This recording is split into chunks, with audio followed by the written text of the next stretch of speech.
Hi అండి. అందరికీ నమస్కారం. Welcome back to my channel. ఈ వీడియోలో ఏపీ ప్రభుత్వ పెన్షనర్లందరికీ కీలక జీవోలు, దీనికి సంబంధించిన పూర్తి వివరాలైతే వీడియోలో తెలుసుకుందాము. వీడియోని అయితే ఎక్కడ గాని స్కిప్ చేయకుండా ఎండ్ వరకు చూస్తే అప్పుడే ఇన్ఫర్మేషన్ పూర్తిగా అర్థమవుతుంది. అలాగే వీడియో చూస్తున్న ప్రతి ఒక్కరు వీడియోకైతే లైక్ చేయండి ఫ్రెండ్స్. ఈ వీడియోని తోటి పెన్షనర్ మిత్రులతో అయితే షేర్ చేయండి. కొత్తగా మన ఛానల్ చూస్తున్నారు. ఇంకా ఎవరైనా సబ్స్క్రైబ్ చేసుకోకుంటే వెంటనే మన ఛానల్‌ని సబ్స్క్రైబ్ చేసుకోండి. దీని ద్వారా నేను చేసే లేటెస్ట్ వీడియోస్ అన్నీ మీ వరకు రీచ్ అవుతాయి. ఇక ఆలస్యం చేయకుండా వివరాల్లోకి అయితే వెళ్ళిపోదాము. ఫ్రెండ్స్, ఇక విషయానికి వచ్చినట్లయితే పెన్షనర్ల హక్కులు, ప్రయోజనాలు, మీకు వర్తించే కీలక ప్రభుత్వ ఉత్తర్వులు, జీవోలు, పూర్తి సమాచారము, ఉద్యోగ విరమణ చేసిన తర్వాత ప్రశాంతమైన జీవితం గడపడానికి ప్రభుత్వం కల్పించిన హక్కులు మరియు సౌకర్యాలపై ప్రతి పెన్షనర్కు పూర్తి అవగాహన ఉండటం చాలా అవసరం. మీ ఆర్థిక, ఆరోగ్య మరియు కుటుంబ భద్రతకు సంబంధించి ముఖ్యమైన ప్రభుత్వ ఉత్తర్వులు, జీవోస్ వివరాలు ఇక్కడ పొందుపరిచాము. మొదటిది ఆర్థిక ప్రయోజనాలు, ఫినాన్షియల్ బెనిఫిట్స్. కనీస పెన్షన్ పెంపు, మినిమం పెన్షన్ గ్యారంటీ. రిటైర్ అయిన ఉద్యోగులకు మరియు కుటుంబ పెన్షనర్లకు చెల్లించాల్సిన కనీస నెలసరి పెన్షన్ 10,000గా ప్రభుత్వం నిర్ణయించింది. అంతకంటే తక్కువ పెన్షన్ ఎవ్వరికీ ఉండకూడదు. దీనివల్ల ప్రయోజనం ఏంటంటే తక్కువ వేతనంతో రిటైర్ అయిన వారికి సైతం గౌరవప్రదమైన జీవనానికి అవసరమైన కనీస ఆర్థిక భద్రతను ఇది కల్పిస్తుంది. ఈ మేరకు GOMS number 1 financial PCTA treasury and accounts department dated on 17th January 2022 అయితే ఈ విధంగా చెప్తోంది. ఇక రెండవది 70 ఏళ్ళు దాటిన వారందరికీ అదనపు పెన్షన్, ఎడిషనల్ పెన్షన్. 70 సంవత్సరాలు వయసు పూర్తి చేసుకున్న పెన్షనర్లు మరియు ఫ్యామిలీ పెన్షనర్లకు వారి మూల పెన్షన్, బేసిక్ పెన్షన్పై అదనపు పెన్షన్ మంజూరు చేయబడుతుంది.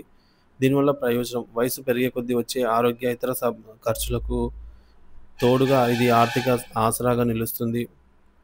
ఈ మేరకు ఉత్తర్వులు GOMs number 30 financial department HR 3 pension GPF dated on 20th February 2022 అయితే చెప్తుంది.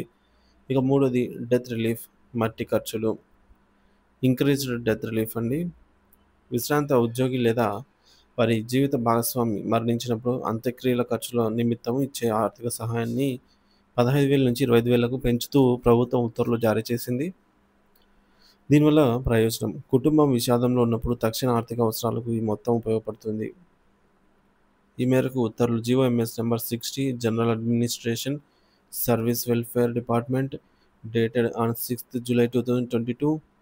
అలాగే ఈ మేరకు సర్క్యులర్ మెమో నెంబర్ అని చెప్పి ఇక్కడ ఫైనాన్షియల్ చెప్పేసి ఇక్కడ నెంబర్ చూడొచ్చు. Dated on 26th September 2023. ఈ సర్క్యులర్ ద్వారా జీవిత భాగస్వామి అంటే స్పౌస్కి కూడా వర్తిస్తుంది అనైతే స్పష్టత. ఇక కుటుంబ పెన్షన్ నిబంధనలు, ఫ్యామిలీ పెన్షన్ రూల్స్. వితంతు లేదా విడాకులు పొందిన కుమార్తెలకు కుటుంబ pension, family pension to widow or divorced daughters. Pensioner మరణాంతరం వారిపై ఆధారపడిన వితంతు లేదా విడాకులు పొందిన కుమార్తెలకు కూడా కుటుంబ పెన్షన్ పొందే హక్కు ఉంది. అయితే ముఖ్య గమనిక, పెన్షనర్ బతికి ఉన్నప్పుడే ఆ కుమార్తె వారిపై ఆధారపడి జీవిస్తూ ఉండాలి అనే నిబంధనను ప్రభుత్వం స్పష్టం చేసింది. ఈ మేరకు ఉత్తర్వులు GOMs number 135 financial department dated on 7th October 2010. అలాగే ఫైల్ నెంబర్ అని చెప్పేసి ఫైల్ నెంబర్ చూడొచ్చు, డేట్ ఉంది. ఆధారపడి ఉండాలనే నిబంధనపై స్పష్టత. అంటే వితంతు లేదా విడాకులు పొందిన వారు పెన్షనర్ బ్రతికి ఉండగానే వారిపైన ఆధారపడి ఉండాలి అనేది ఈ యొక్క ఫైల్ నెంబర్ మనకు చెప్తోందన్నమాట. ఇక మెరుగైన కుటుంబ పెన్షన్, ఎన్హాన్స్డ్ ఫ్యామిలీ పెన్షన్. విషయం ఏంటంటే పెన్షనర్ మరణించినప్పుడు వారి కుటుంబానికి కొంతకాలం పాటు అధిక మొత్తంలో పెన్షన్ చెల్లిస్తారు. దీనిని ఎన్హాన్స్డ్ ఫ్యామిలీ పెన్షన్ అని అంటారు.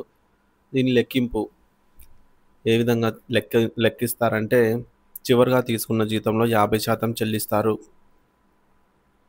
సర్వీస్ పెన్షనర్కు ఏ మటుకు అయితే పెన్షన్ వస్తుందో ఫ్యామిలీ పెన్షనర్కి కూడా ఎన్హాన్స్డ్ ఫ్యామిలీ పెన్షన్లో ఆ మటుకు వస్తుంది.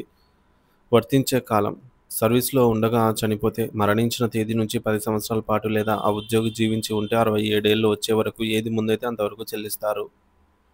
రిటైర్ అయిన తర్వాత చనిపోతే రిటైర్మెంట్ తేదీ నుంచి 7 సంవత్సరాల లోపు లేదా ఆ పెన్షనర్ జీవించి ఉంటే 67 ఏళ్ళు వచ్చే వరకు ఏది ముందైతే అంతవరకు చెల్లిస్తారు. తర్వాత ఎన్హాన్స్డ్ పీరియడ్ ముగిసిన తర్వాత సాధారణ కుటుంబ పెన్షన్ అంటే చివరి జీతంలో 30% జీవితాంతం చెల్లిస్తారు. ఈ మేరకు ఉత్తర్వులు GOMs number 2 dated on 17th January 2022 అయితే చెప్తోంది. ఇక ఇతర సంక్షేమ మరియు పరిపాలనా సౌకర్యాలు మెడికల్ రియంబర్స్మెంట్ పొడిగింపు, మెడికల్ రియంబర్స్మెంట్ ఎక్స్టెన్షన్.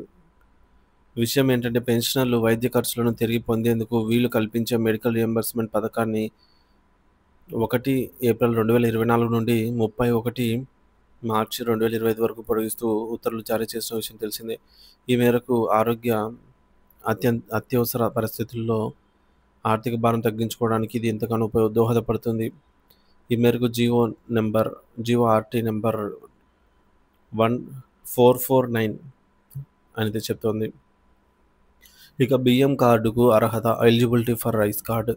విషయం ఏంటంటే పెన్షనర్ల నెలసరి ఆదాయం అంటే కుటుంబ పెన్షన్తో సహా 10,000 లోపు ఉన్నట్లయితే వారు ప్రజా పంపిణీ వ్యవస్థ అయినటువంటి పీడిఎస్ ద్వారా సబ్సిడీపై నిత్యావసరాలు పొందేందుకు బియ్యం కార్డులకు అర్హులు. ప్రయోజనం తక్కువ ఆదాయం ఉన్న పెన్షనర్లకు నిత్యావసరాల భారం తగ్గించి ఆహార భద్రత కల్పిస్తుంది. ఈ మేరకు ఉత్తర్వులు మెమో నెంబర్ అని చెప్పేసి ఇక్కడ స్క్రీన్ పైన చూడొచ్చు. ఇక 8వది పీపీఓ బదిలీ సౌకర్యము, pension payment order transfer facility.